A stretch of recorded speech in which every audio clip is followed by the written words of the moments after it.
Hello from Iran to everyone. I'm feeling so happy and blessed to be here among you in this conference, contemplating on Iran in the past century. So many thanks to Iran Academia, its editorial board and staff, who provided us with such an opportunity.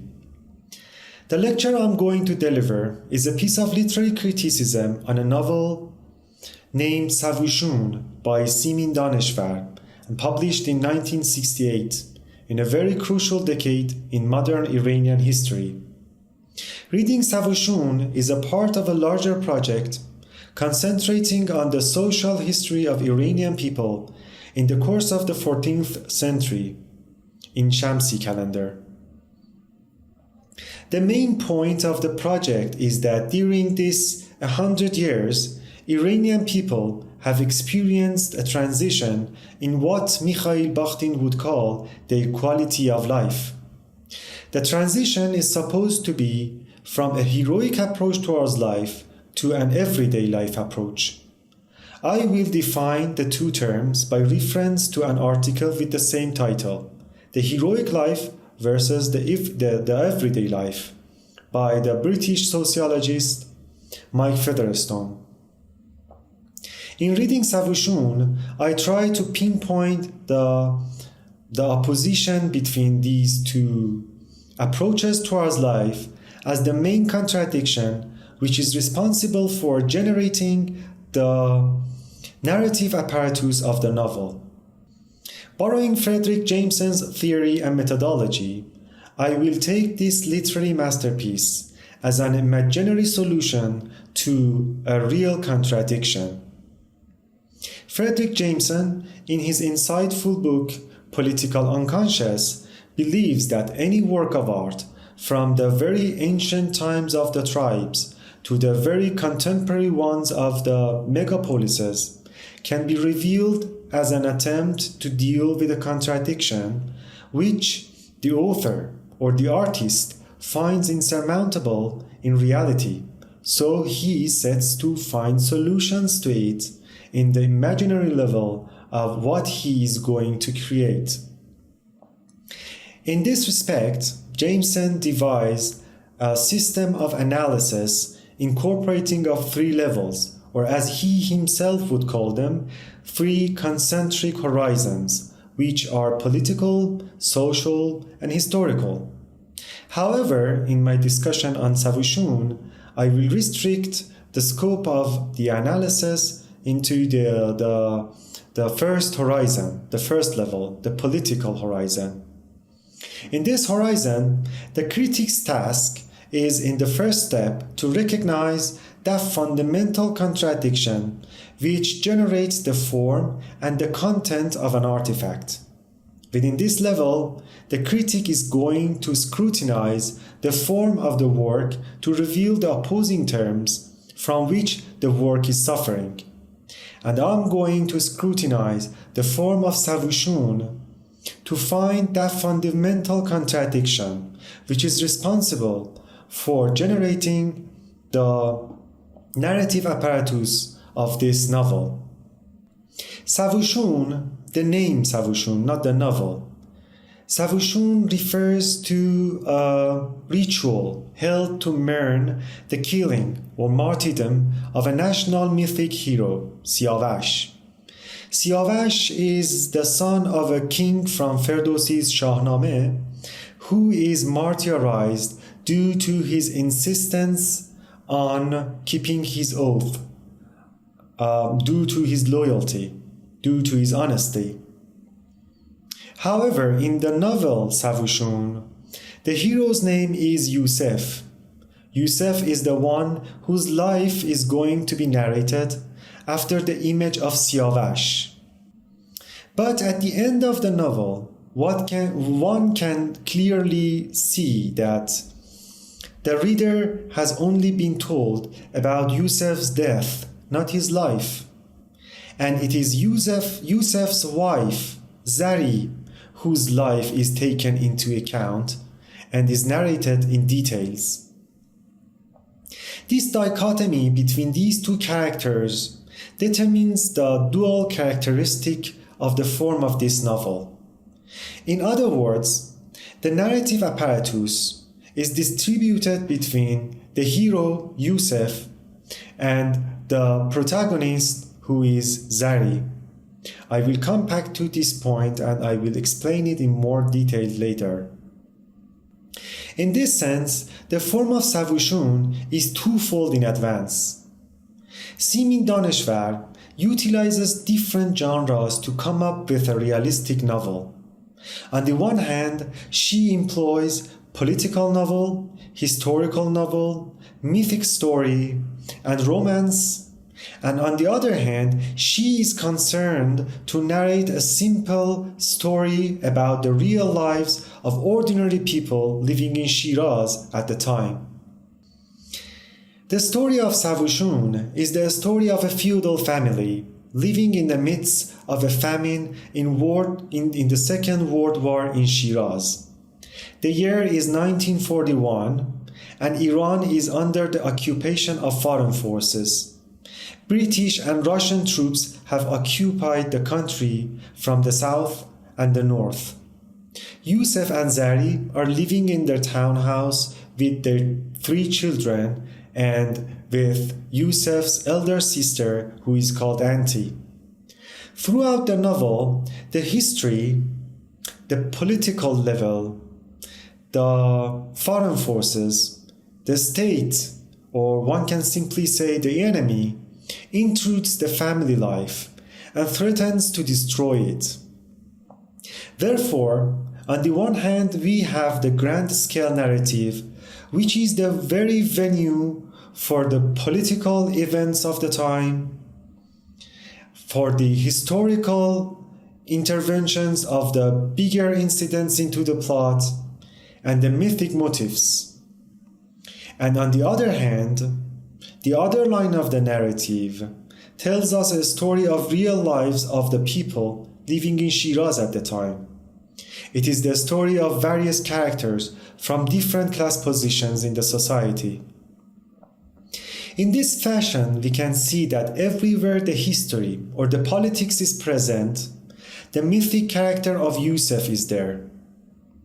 In the middle of war and famine, Yusuf decides, against the will and dictate of the state, not to sell his annual harvest to the foreign troops and to distribute them among his serfs instead. This resistance to the foreign forces and the state leads to his killing or martyrdom, which is predictable from the very first chapter of the novel, or one may say from the very title of the novel itself.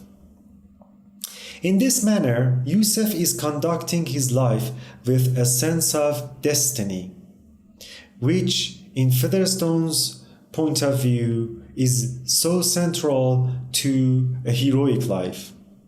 Borrowing Featherstone's words, we can say that Yusuf is trying to form his life from within in terms of some higher purpose. Yusuf knows better than anyone else that he is going to be killed, and moreover, he is going to be accorded the recognition of the true man. Yusuf is looking for this virtue to pose a meaningful gesture against the enemy in the line of the history. In contrast to Yusuf's unproblematic and static character is Zari's dynamic character, who as the true hero of the novel, as Lukács believes, remains problematic up to the end of the novel and experiences inevitable changes. Zari is in fact, in this novel, Zari is the very locus of all those formal inventions and textual determinants which render the work as a realistic novel. Simin Daneshvar utilizes the free indirect style technique to narrate the story.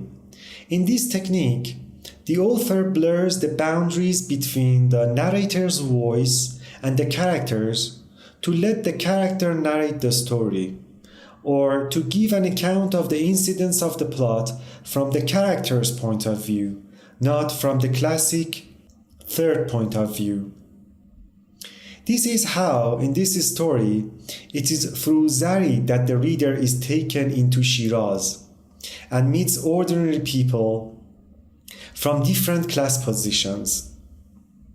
Zari's situation is problematic in two senses. One is that Zari feels too tired of the mundane routine of everyday life, which she thinks has left her naive. She uses the metaphor of water wheel to describe her situation twice throughout the novel. In this respect, Mike Featherstone says, quote, "The everyday is regarded as the sphere of reproduction and maintenance, a pre-industrial zone in which the basic activities which sustain the other worlds are performed, largely by women."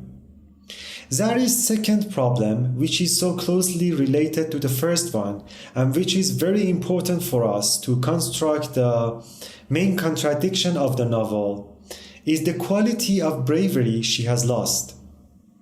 Zari thinks that the responsibilities she has got due to her marriage have deprived her of the sense of courage she had before the marriage. The fundamental opposition in this narrative is implied in this quarrel between the husband and the wife, between Yusuf and Zari, between the hero and the protagonist.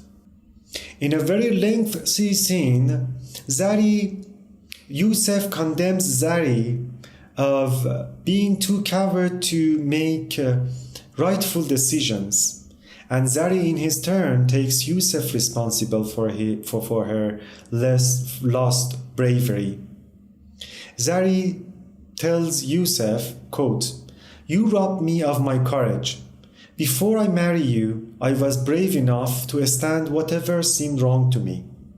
But you, with your too bold and unthoughtful decisions, make me so frightened that I prefer to remain silent to, in a way or another, compensate for the dangers you bring to the family." We can clearly see that Zari shows flexibility because Yusuf's manner is heroically too rigid. She seems to be timid because she wants to avert the consequences of Yusuf's too courageous decisions. But here is the problem, that we can also see that Zari's flexibility, or one can say her timidity, is also granting the enemy opportunities to intrude the household and is letting them deprive the family from its precious belongings, first a pair of earrings and then a horse. The contradiction of this novel stems from this point, from this quarrel, from the opposition between these two characters, the opposition between the husband and the wife. The wife is flexible but timid. The husband is inflexible but courageous, or valor. This is the contradiction. Flexibility plus timidity on the one hand, and inflexibility and courage on the other hand. Jameson believes that such a contradiction can evidently be expressed in the form of a meditation on history. If we want to do so, we can say that Daneshvar, as a cultivated and educated woman from the pioneering class in 1960s, facing and participating in the process of modernization, which, apart from developing the country, is destroying its identity and working traditions, is bewildered by the question of how one can be valorous enough to be determined to resist the greater powers and to maintain what she has inherited, and at the same time not to be rigid, not to be too rigid, to let those forces lead to total destruction, and moreover to be flexible enough to benefit from what they can bring to the country. This is the main contradiction from which the narrative apparatus of this novel is generated. If we take Jameson's methodology, we can say that Ms. Daneshvar also proposes solutions to this contradiction, to this ideological closure, to this double bind, to this dead end. But the solutions must be scrutinized and recognized in the two other horizons, the social and historical horizons.